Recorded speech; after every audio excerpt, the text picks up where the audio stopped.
is Tarik Talk.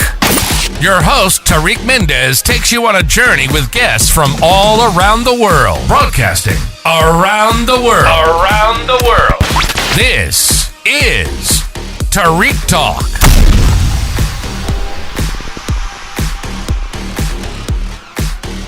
Alright guys, today I'm at Affordable Art Fair at booth D7.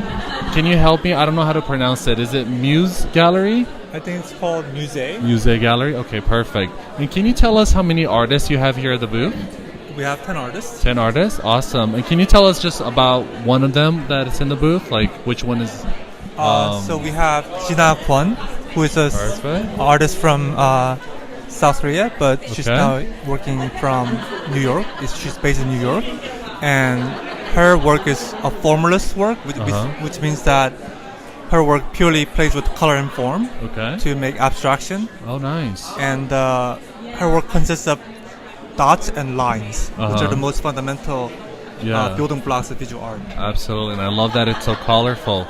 And is this the gallery's first time at the Affordable Art Fair? I believe, yes. Even though this Musee is actually a art rental space, an online platform. Oh, okay. And it's also partnered with Gallery 776, which is based in Manhattan. Yeah, very cool, very cool. And how has your experience been here so far at the Affordable Art Fair? Very good. We had earlier potential buyers. Oh, nice. And so nice. And are you also an artist, or? Yes, I'm one of the. You are one of the artists? Yeah. Yes. Yeah. Oh, that's so cool. So, can you tell me a little bit about your work? So, I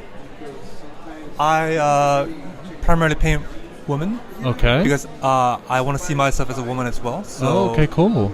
But I'm kind of limited in exploring that option, so I express myself as a woman on painting. So cool. That's so cool. And how many paintings are you showing here? Just one here. Just one? Okay, that's beautiful. I love that. And how is your creative process? How do ideas come to you? So I always start with the feminine figure. But then everything else, I think of a pose that relates to a story or narrative. Okay. And then the pose of the figure anchors onto a canvas in terms of a space or composition. Yeah. And within that composition, I fill it with other elements that tell more of a narrative and symbolic things. Oh wow, that's so nice. And is this what kind of medium is this? Is this oil or acrylic? Acrylic, but it's open acrylic, so it acts like oil. Oh, it's I couldn't tell. Yeah. That's very cool. And are you an artist that you like to paint in the daytime or the nighttime? Or nighttime. Nighttime? Yeah. Can you share with us why do you prefer the nighttime? Because I work during the day, and then at night, I get basically desperate about my life and my art. And you need to relax. I want my art to be like an escape route from the mundaneness of my life. Yeah. So then that pressures me to pursue art and painting more seriously and more earnestly. Oh, that's so cool. And then how is it for you? Do you write down all of your ideas, or how do you keep track of all your ideas so you can paint them? So for me, everything comes in spontaneously in the moment of creation. Okay. So I can visualize the image in my mind and the story behind it. So I don't really make sketches or take notes. Oh wow, so it's just organic for you. Yeah, it's like having a dream, and you wake up from the dream. That's and so cool. You try to interpret it. Yeah. So I make the painting, and then I try to interpret what I painted. Oh wow. It's a little bit weird. But that's so difficult. A lot of people do the drawing before, and that's so cool that you do that. Thank you. And then how is when before you start to paint, do you how's your creative process, the studio process? Do you have to have a coffee? Do you have to meditate, or can you just sit down and start painting right away? So I just turn on music. That's the most important thing. Okay. And then depending on the music, whether it's kind of happy or like upbeat or even energetic, or even sometimes different emotions can come out. And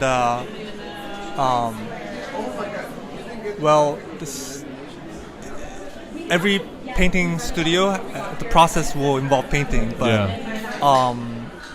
it really involves, for me, visualization and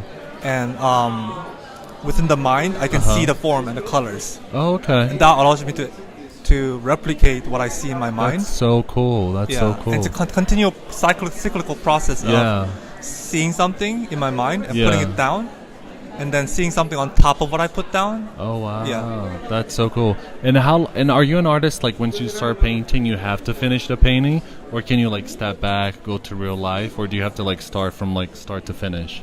I have to start to finish it right away because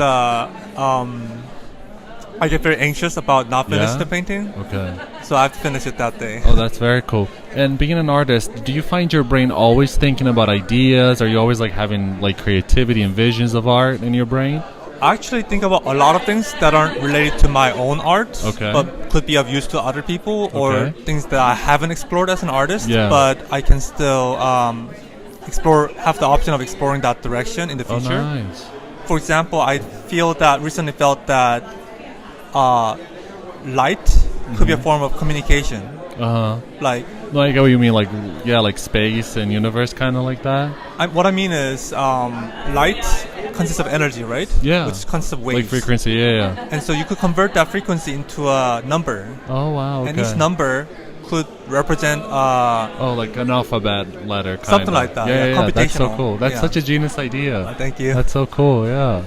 And then do you only do paintings, or do you do other mediums? I do photography, including abstract light-based painting, and also gender fluid cross-dressing. Oh, nice. Oh, so when you say like the photography, is it the one that like you draw with the light? Yeah. Oh, that's so cool. Can you? I have no idea how that works. Can you tell us about like how do you? Because I always see pictures, but I never know like how you do the drawing. How is that? There are two ways to go about it. First would be to have a light source in front of the camera, and you move the camera to draw with the camera, which is much more difficult. Or second option is to have the camera on a tripod, and then you dance in front of the camera with the light source. Oh, nice. Yeah. So do you need like a specific camera, like a night vision camera, or is it a normal camera? It can be any DSLR. Oh, I didn't know that. Oh, yeah, that's so cool. As long as you have the option of putting it on long exposure. Yeah. And then you would need a filter to control the lighting, because sometimes it's too strong. Oh, I didn't know that. I always wonder. I'm like, I thought you had to get like a special camera. No. So you can do this like you have to do this inside the house, or you can do outside the house? Mostly inside or in the night.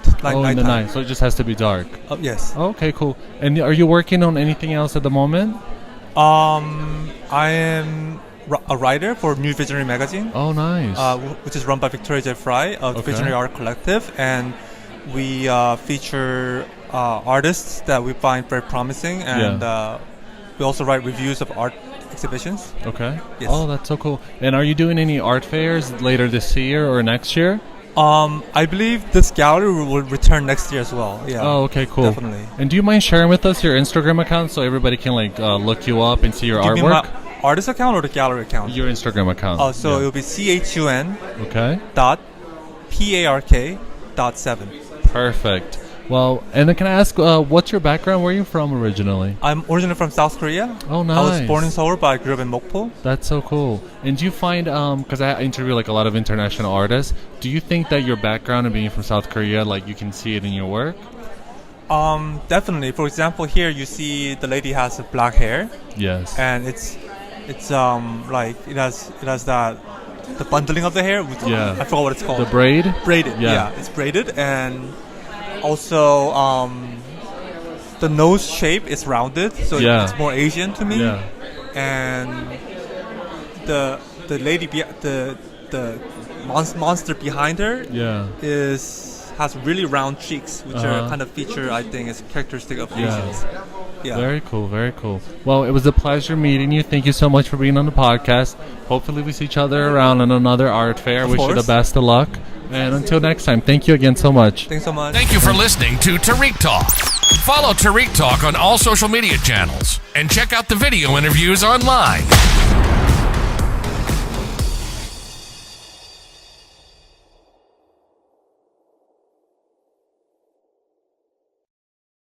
This is Tarik Talk.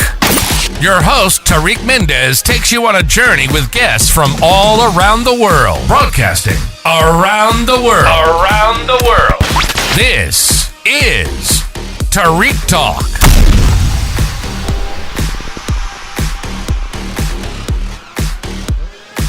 All right, guys, I'm at Affordable Art Fair at booth D7 with Devora. Devora, how are you today? Good, how are you? Thank you so much for being on the podcast. Can you tell us a little bit about yourself?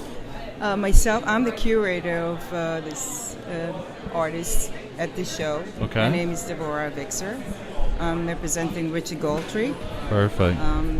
His work goes back to the early, somewhat mid 70s, maybe it's 1973.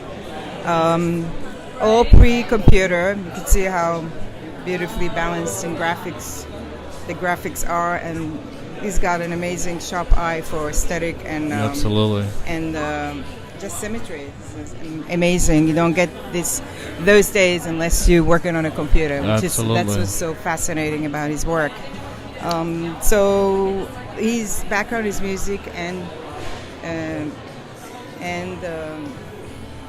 art. This is guy he followed was Andy Warhol, David Bowie. Oh wow, that's music. so cool. He is also a musician, so he had the group called the Escalators in the 70s. He's like the CBGB guy. Yeah.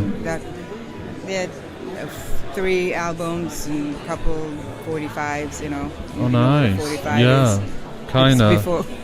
Before albums, you know. This okay. Like this. And Yeah. 45s. Oh, I didn't know that. No. Yeah. Anyway, yeah. So if you look up to the left here, Richard Goldtree also have a background in the somewhat. We don't call it commercial arts, but he had a period where he was an entrepreneur, kind of like he left a little bit, neglected the art, the painting part of his life, and created a big brand called Ferravi. Where we're doing graphics and accessories, all with his design on it. Oh wow! This goes back to 1980s. This product here is made by Zippo. Wow! Especially for him. The Zippo does not really put anything on their product, but they love his work so much. So this is the collection. That's this is beautiful. all vintage. Yeah. Is original pieces from the 80s, and those are original T-shirts from the 80s. Oh, that's so how cool. This T-shirt took off like crazy. It was knocked off by every campus almost. Souvenir shop and souvenir shop in general all over the world. We had a store in Japan. Japanese were big founder of Richard Goldtree's work.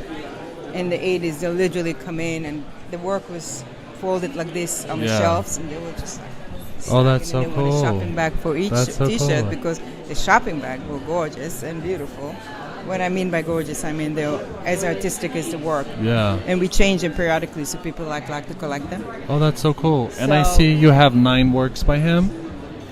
Here. Yeah. Yeah. Yeah. Okay, that's so cool. Plus this, right?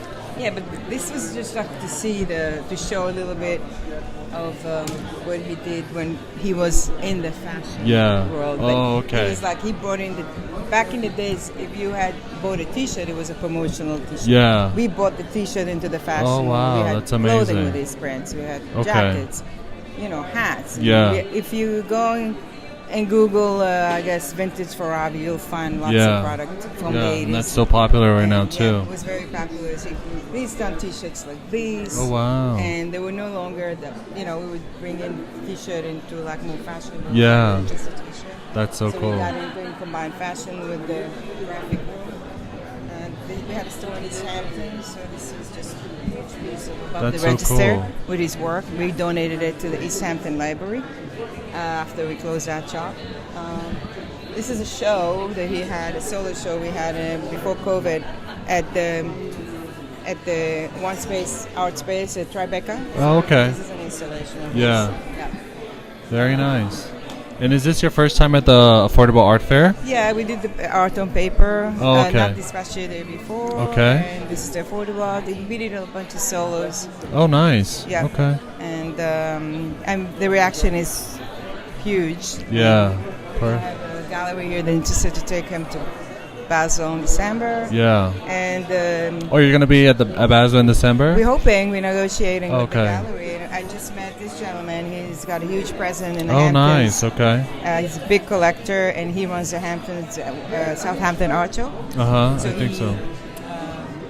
He's very interested in representing. Yeah. And working with us. That's so the next cool. art show there. Well, congratulations. Thank You've you done so a much. beautiful job. This is so amazingly curated. Yes, there's a lot more to see of his work, but it's Yes? cannot be all here. I'll definitely Hopefully check we'll out. have a solo show next Yes, show. hopefully. Yeah. Hopefully so. I wish you the best of luck, and thank you so much for being on Thank the you podcast. for listening to Tarik Talk.